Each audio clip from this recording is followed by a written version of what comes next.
Eli Cohen was born in Alexandria, Egypt in 1924. This bustling city was his childhood home. He grew up surrounded by a loving family. They instilled in him a strong sense of Jewish identity. Life in Egypt was complex for Jews. They often faced discrimination and prejudice.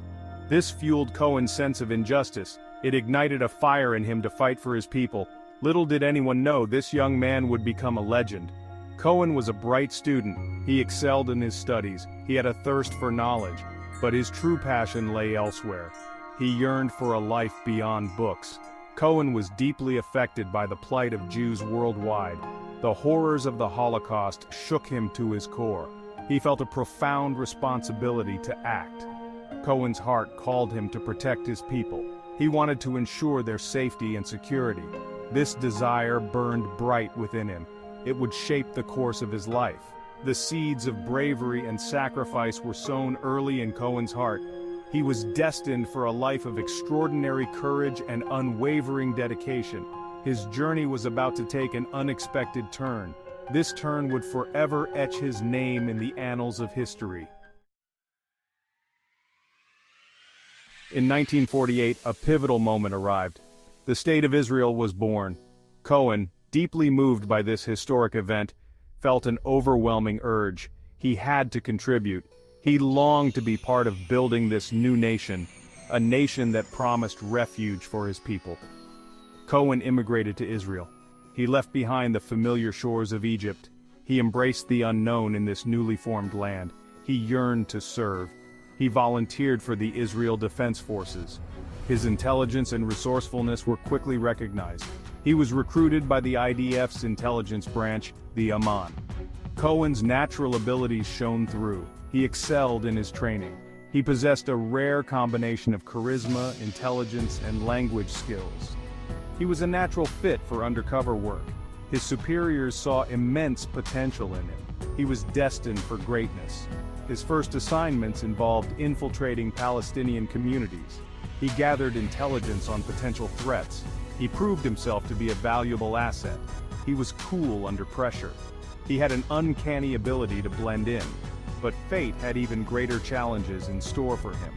Challenges that would test his limits and redefine his destiny. The year was 1960. The Cold War cast a long shadow over the Middle East. Tensions between Israel and Syria were reaching a boiling point. Syria posed a significant threat. Its military presence on the Golan Heights was a constant concern. Israel desperately needed intelligence. They needed to know Syria's intentions. They needed someone to infiltrate the highest levels of Syrian society, someone who could provide crucial information, someone like Eli Cohen. The Amman devised a daring plan, a top-secret operation codenamed Yadid, the mission to plant a mole within the Syrian government, the target Damascus, the lion's den itself, and the chosen warrior for this perilous task, Eli Cohen. Cohen embraced the mission. He understood the gravity of the task.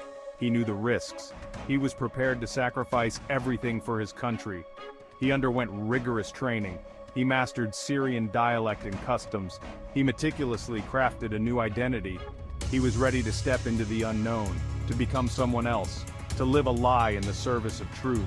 His transformation was complete. He was no longer Eli Cohen. He was the man who would become a legend. Kamel Amin Thabet.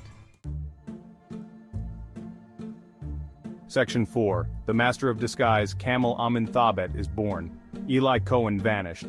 In his place emerged Kamel Amin Thabet, a wealthy, flamboyant businessman, a supposedly patriotic Syrian returning from Argentina.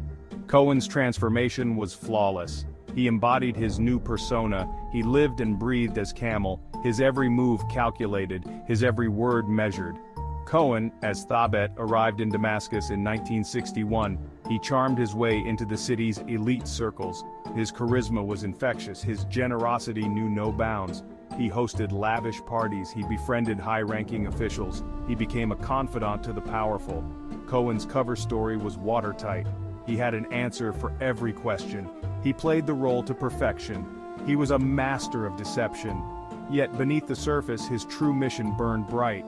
He was a lone wolf in a den of lions. Every day was a tightrope walk. One wrong step could expose him, but he never faltered, he never broke character, his courage was unwavering. Section 5. Ascending the ranks, Cohen's rise in Syrian society.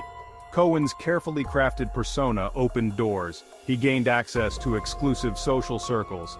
He mingled with Syrian military officers. He befriended government officials. He even became close to members of the ruling Ba'ath Party.